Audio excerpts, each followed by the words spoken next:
मेरी साली दिखने में बहुत ही खूबसूरत थी। अब वह पूरी तरह जवान हो गई थी। एक दिन मैं अपनी बीवी के साथ जब वह सब कर रहा था तो मेरी साली मुझे छुपकर देख रही थी। कुछ दिन बीतने के बाद मैंने नोटिस किया कि मेरी साली मुझे कभी कभी अलग निगाहों से देखती थी। एक दिन जब घर में हम दोनों अकेले थे तब वह मुझसे बोली, जीजू मुझे तुमसे कुछ बात करनी है। मैंने कहा, हाँ कहो क्या बात है। वो बोली, जीजू मैं आपको कैसी लगती हूँ? मैंने कहा, सच कहूँ तो तुम मुझे बहुत अच्छी लगती हो। फिर वह बोली, जीजू क्या तुम मेरे साथ वो करोगे? मैंने कहा, तुम सच कह रही हो? तो वो बोली, हाँ जीजू अब मैं भी जवान हो गई हूँ, इसीलिए मुझे कंट्रोल करना मुश्किल हो रहा है।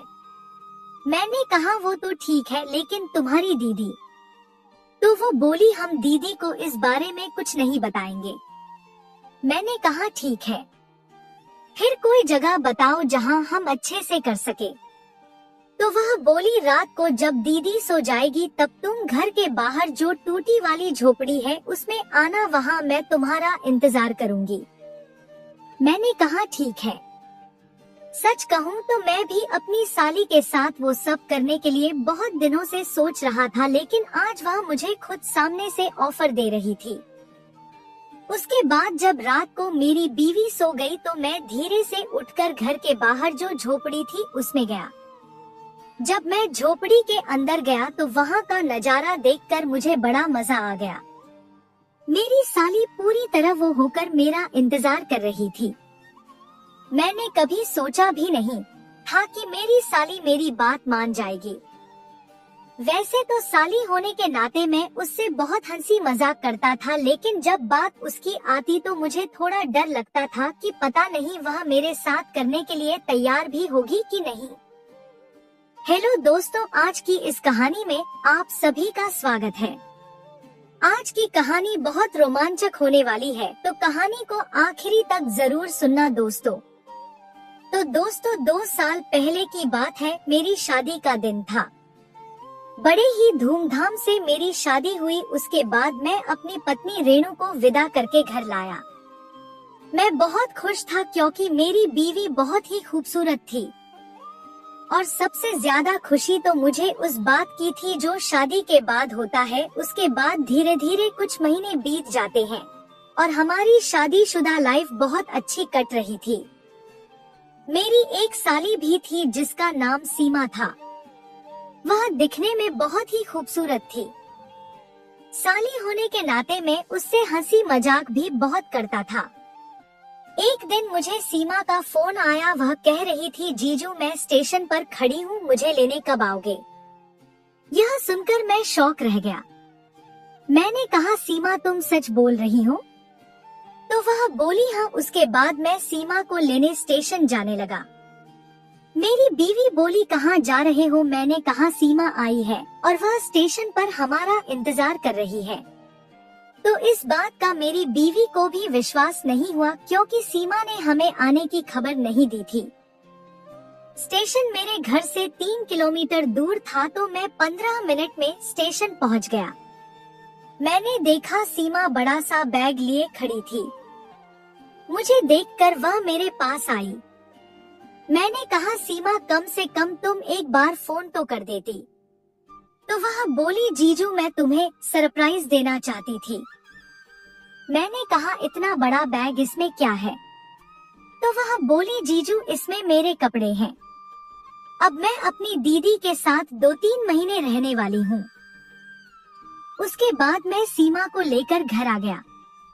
रेणु सीमा को देखकर बहुत खुश हुई। मैंने कहा, रेणु जल्दी से मेरा नाश्ता लगा दो, मैं ऑफिस जा रहा हूँ। उसके बाद मैं ऑफिस चला गया।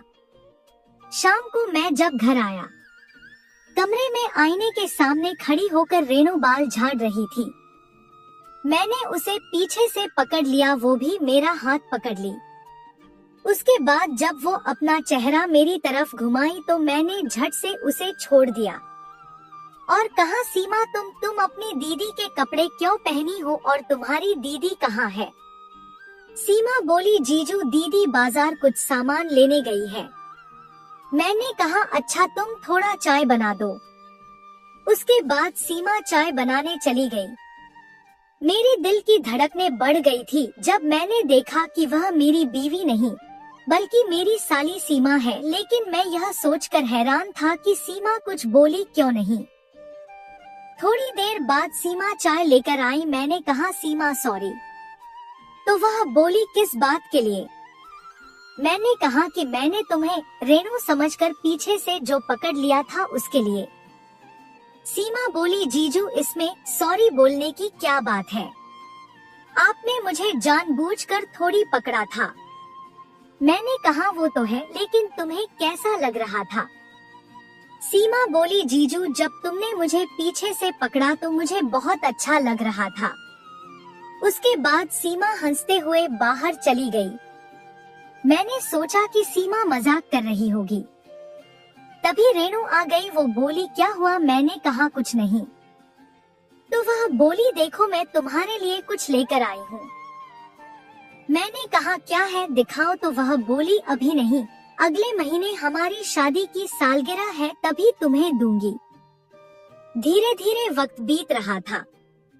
एक रात जब मैं और रेणु कमरे में सो रहे थे तब मुझे ऐसा लगा कि जैसे हम दोनों को बाहर खिड़की से कोई झांक कर देख रहा है।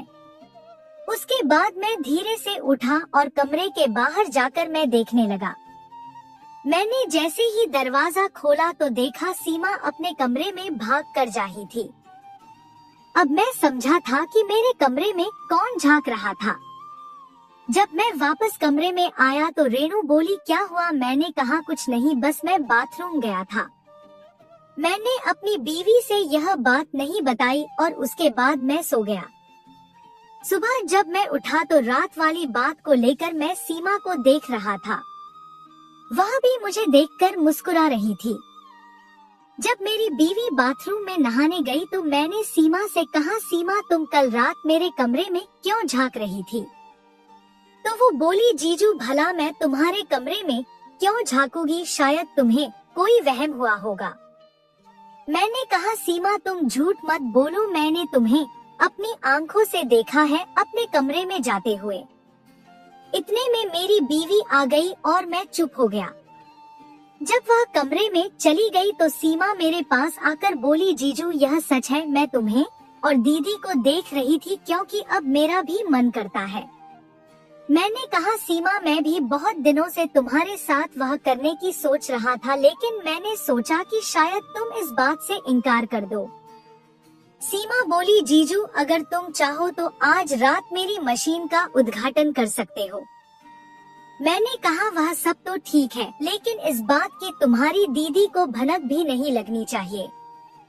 सीमा बोली मैं दीदी को कभी नहीं बताऊंगी और तुम भी कुछ मत बताना। मैंने कहा ठीक है। फिर सीमा बोली आज रात जब दीदी सो जाएगी तो तुम बाहर वाली झोपड़ी में आ जाना, मैं वहाँ तुम्हारा इंतजार करूंगी। और उसके बाद मैं रात होने का इंतजार करने लगा। शाम के 7 बजे मेरे ससुर का फोन आया। वो बोले बेटा कल सुबह सीमा को घर ले आना, उसे देखने लड़के वाले आएंगे। मैंने कहा ठीक है। उसके बाद रात के करीब 1 बजे जब मेरी बीवी सो गई तब मैं बाहर वाली झोपड़ी में गया। मैंने देखा कि सीमा वहाँ नहीं थी। उसके बाद मैं चुपचाप कमरे में लौट आया और अंदर आकर देखा तो सीमा कमरे में घोड़े भेजकर सो रही थी। अब मेरे अरमानों पर पानी फिर गया था। किसी तरह सुबह हुई, सीमा मेरे पास आई। मैंने कहा तुमने रात को मुझे अच्छा बेवकूफ बनाया। तो सीमा बोली जीजू कहीं तुम सच में तो झोपड़ी में नहीं चले गए थे? मैंने कहा कि मैं झोपड़ी में गया था, जब तुम नहीं दिखी तो मैं चला आया। सीमा बोली मैं तो बस मजाक कर रही थी। तभी रेणु आकर बोली तुम सीमा को जल्दी से घर छोड़ आओ, इसे देखने के लिए लड़के वाले आ रहे हैं। और उसके बाद मैं सीमा को घर छोड़ने चला गया। तो दोस्तों यह थी आज की कहानी।